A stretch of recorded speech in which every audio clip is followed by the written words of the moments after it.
السلام علیکم ورحمۃ اللہ وبرکاتہ۔ نحمدہ ونصلی علی رسولہ الکریم، اما بعد، سبحانک لا علم لنا الا ما علمتنا انک انت العلیم الحکیم۔ رب اشرح لی صدری ویسر لی امری واحلل عقدۃ من لسانی یفقہوا قولی۔ رب زدنی علما، اللہم رب زدنی علما۔ تمام قسم کی تعریف اللہ رب العالمین کے لیے لائق و زیبا ہے، اور اس کے بعد ہمارے آخری نبی محمد مصطفیٰ صلی اللہ علیہ وسلم پر درود ہو۔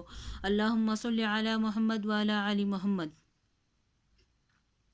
الحمدللہ، اللہ کا شکر ہے کہ اللہ تعالیٰ کی توفیق سے ہم آج مبارک سلسلہ شروع کرنے جا رہے ہیں، سیرت رسول صلی اللہ علیہ وسلم۔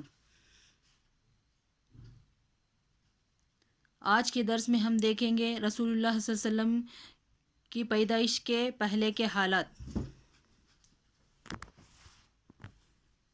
آپ صلی اللہ علیہ وسلم کا جاننا ہر مسلمان مرد اور عورت کے لیے فرض ہے، کیونکہ اللہ تعالیٰ کا ارشاد ہے، لَقَدْ كَانَ لَكُمْ فِي رَسُولِ اللَّهِ أُسْوَةٌ حَسَنَةٌ۔ اے لوگو، تم رسول اللہ صلی اللہ علیہ وسلم کی سیرت کو جانو اور اسی کے مطابق زندگی گزارو گے تو کامیاب زندگی گزارو گے۔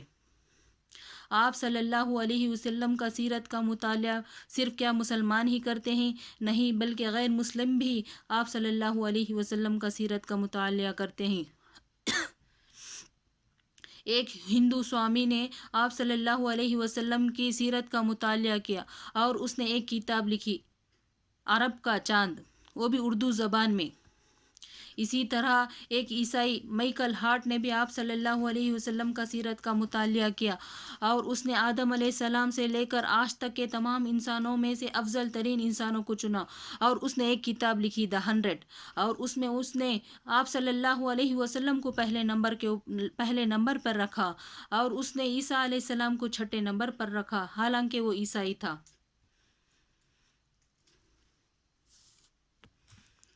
تو میری ماں اور بہنوں، سیرت کا آغاز کسی کتاب سے اٹھا لو، آپ صلی اللہ علیہ وسلم کا سیرت کا آغاز ابراہیم علیہ السلام سے شروع ہوتا ہے۔ اس کے دو وجوہات ہیں۔ ایک وجہ یہ ہے کہ آپ صلی اللہ علیہ وسلم کی نسل ابراہیم علیہ السلام سے جا ملتی ہے۔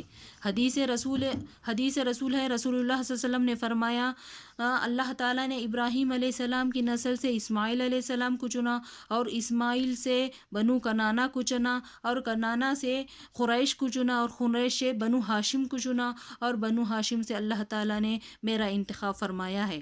اور اس کی دوسری وجہ یہ ہے کہ ابراہیم علیہ السلام اور اسماعیل علیہ السلام نے خانہ کعبۃ اللہ کو بنایا، اور بنانے کے بعد ابراہیم علیہ السلام ایک دعا کرتے ہیں، ربنا وابعث فیہم رسولا منہم یتلو علیہم آیاتک ویعلمہم الکتاب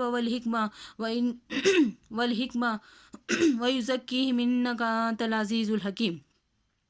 اللہ، اے پروردگار، یہاں جو قوم آباد ہوگی، اس قوم کے اندر ایسا رسول بھیج جو تیری آیتوں کو پڑھ کر سناتا ہے اور لوگوں کو پاک کرتا ہو۔ تو اس دعا کے 2000 سال کے بعد اللہ تعالیٰ نے ابراہیم علیہ السلام کی دعا قبول کی، اور اللہ تعالیٰ نے مکے میں آپ صلی اللہ علیہ وسلم کو پیدا فرمایا۔ اور ایک سوال ہمارے ذہنوں میں آتا ہے کہ اللہ تعالیٰ نے کیوں آپ صلی اللہ علیہ وسلم کو مکے میں پیدا فرمایا؟ اللہ تعالیٰ کیوں مکے میں آخری نبی کو مبعوث فرمایا؟ اس کا کیا سبب ہے؟ اس کے کئی وجوہات ہیں۔ سب سے پہلی وجہ یہ ہے کہ اللہ تعالیٰ نے آپ صلی اللہ علیہ وسلم کو مکے میں اس لیے پیدا کیا کہ جغرافیائی اعتبار سے مکہ پورے دنیا کا سینٹرل پلیس ہے، اس کی ایک وجہ ہے۔ اور دوسرا یہ سوال پیدا ہوتا ہے کہ اللہ تعالیٰ نے آپ صلی اللہ علیہ وسلم کو عرب ہی میں کیوں انتخاب کیا؟ عرب ہی میں کیوں اللہ تعالیٰ نے آپ صلی اللہ علیہ وسلم کو مبعوث فرمایا؟ کیونکہ عربوں کے پاس کئی ایک صفات تھیں، اس میں سے ایک صفت یہ ہے کہ عرب قوم بڑی وفادار قوم تھی۔ عرب قوم بڑی وفادار قوم تھی، وہ کسی کے ساتھ وفاداری کرتے تو وہ مرتے دم تک اس وفاداری کو نبھاتے تھے اور اس پر ڈٹے رہتے تھے۔ اور دوسری خوبی یہ تھی ان کے پاس، عربوں کے پاس، وہ بڑی مہمان نواز قوم تھی۔ جب کسی کے ساتھ جنگ ہوتی تو دن میں ان کے ساتھ جنگ لڑتے، اور رات میں ان کو اونٹوں کو ذبح کر کے ان کی مہمان نوازی کیا کرتے تھے۔ ان کے پاس بڑی مہمان نوازی بہت، ان کے پاس یہ مانا جاتا تھا وہ ابراہیم علیہ السلام، یہ انبیاء کی صفت تھی۔ اور دوسری ایک صفت تھی کہ عرب باغیرت تھے، یعنی عربوں کے پاس ایگو کوٹ کر بھرا ہوا تھا. جس قوم کے پاس ایگو کچل دیا گیا ہو وہ قوم کبھی بھی آگے نہیں بڑھتی. مثال کے طور پر اللہ تعالیٰ نے سورہ بقرہ میں موسیٰ علیہ السلام اور ان کی قوم کا قصہ ذکر کرتے ہوئے فرماتے ہیں کہ موسیٰ علیہ السلام کی قوم کے پاس ایگو کو فرعون نے کچل دیا تھا، ان کو ستا کے، ان کو ظلم کر کے ان کے ایگو کو کچل دیا تھا. جب اللہ تعالیٰ نے ان کو ان کے آنکھوں کے سامنے فرعون کو غرق کر دیا اور اس کے بعد وہ دوسرے طرف چلے گئے اور ان کو رہنے کے لیے مقام چاہیے تھا، انہوں نے موسیٰ علیہ السلام سے پوچھا اے اللہ کے رسول ہم کہاں جائیں، ہم کو پناہ کہاں ہے؟ تو موسیٰ علیہ السلام نے اللہ سے درخواست کی اے اللہ ہم کو پناہ چاہیے، ہم کو رہنے کے لیے مقام چاہیے. تو اللہ نے ان کو یہ حکم دیا کہ سامنے بیت المقدس ہے، اس کے اوپر حملہ کرنا ہے، وہ تمہارا مقام ہے، رہنے کی جائے پناہ ہے. شرط کیا بتائی اللہ تعالیٰ نے؟ اس کے اوپر حملہ کرو گے تو تم کو فتح یابی ملے گی، وہ مقام تم کو عطا ہوگا. تو جب موسیٰ علیہ السلام آ کر اپنی قوم سے کہتے ہیں کہ ہم کو مقابلہ کرنا ہے، ہم کو آگے بڑھنا ہے، ہم کو لڑنا ہے، تو وہ قوم کیا جواب دیتے ہیں؟ نہیں ہمیں نہیں لڑ سکتے، ہمیں کمزور قوم ہے، وہ تو طاقتور قوم ہے، وہ نہیں لڑے. اللہ تعالیٰ نے ان کو سزا کے طور پر 40 سال تک وہ جنگل میں بھٹکتے رہے. 40 سال تک وہ اسی جنگل میں بھٹکتے رہے. یہ کیوں اس لیے ہوا؟ کیونکہ ہر 40 سال کے بعد ایک نسل سے دوسری نسل بدلتی ہے. اسی طرح اللہ تعالیٰ نے ان کو 40 سال تک سزا کے طور پر ان کو بھٹکاتا رہا.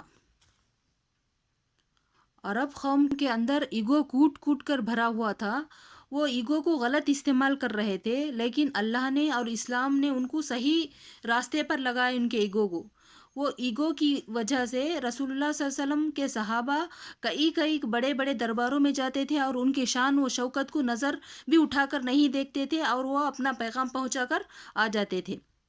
اسلام نے ان کے ایگو کو صحیح راستے کا رخ دیا. اور اللہ تعالیٰ نے مکے کا موسم بھی اسی طرح کیا تھا کہ مکے کی گرمی اتنی سخت کہ دوسروں کے مقابلے میں گرمی اتنی زیادہ، اور سردی میں اتنی زیادہ سردی کہ بہت زیادہ سردی. وہ اسی کے مطابق جب صحابہ دوسرے گرمی کے شہروں میں جاتے تو وہاں کی گرمی ان کو کچھ بھی بگاڑ نہیں سکتی تھی، اور زیادہ سردی کے ملکوں میں بھی گئے صحابہ کرام اور ان کی وہاں کی سردی ان کو کچھ بھی نہیں بگاڑ سکی. یہ خوبیوں کے ساتھ ساتھ عرب والوں کے پاس کئی برائیاں بھی تھے. ان میں سے ایک برائی یہ تھی کہ وہ شرک کیا کرتے تھے، اللہ کے ساتھ شرک کیا کرتے تھے. اور مکے میں کس طرح شرک پھیلا؟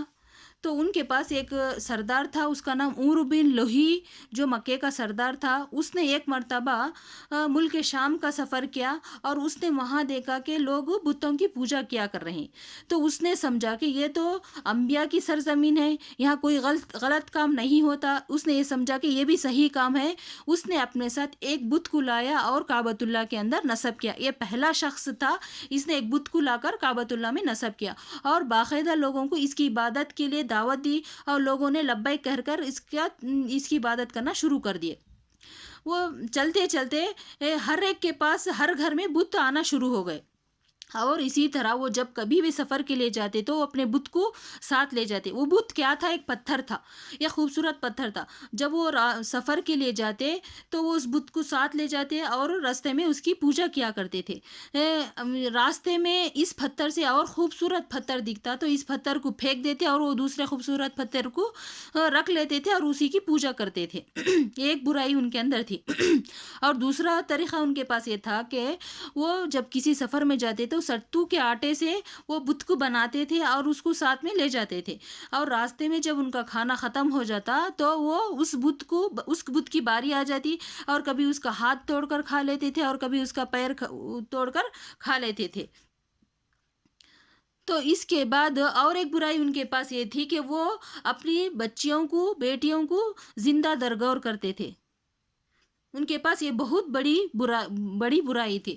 ایک بار رسول اللہ علیہ وسلم کے پاس ایک صحابی آتے ہیں، وہ کہتے ہیں کہ اے اللہ کے رسول، میں نے اپنے ہاتھوں سے 8 بچیوں کو زندہ کیا، کیا اللہ تعالیٰ میرے گناہوں کو معاف کرے گا؟ تو صحابہ تعجب ہوتے، رسول اللہ صلی اللہ علیہ وسلم تعجب ہوتے ہیں کہ اس نے اپنے ہاتھوں سے 8 بچیوں کو دفن کیا ہے. یہ کیوں اس لیے کرتے تھے کہ ان کے پاس ایگو کی وجہ سے جب یہ بچی جوان ہوگی، ہم اس کو شادی کریں گے تو ہم اپنے داماد کے سامنے جھکنا پڑے گا، یہ وقت ہمیں دیکھنا نہ پڑے بول کے وہ اپنے بچیوں کو زندہ دفن کرتے تھے. وہ اس شرک کے ماحول میں بھی کچھ ایسے لوگ تھے جو دین ابراہیم پر قائم تھے، دین حنیف پر قائم تھے. تو یہ تھے چند جھلکیاں.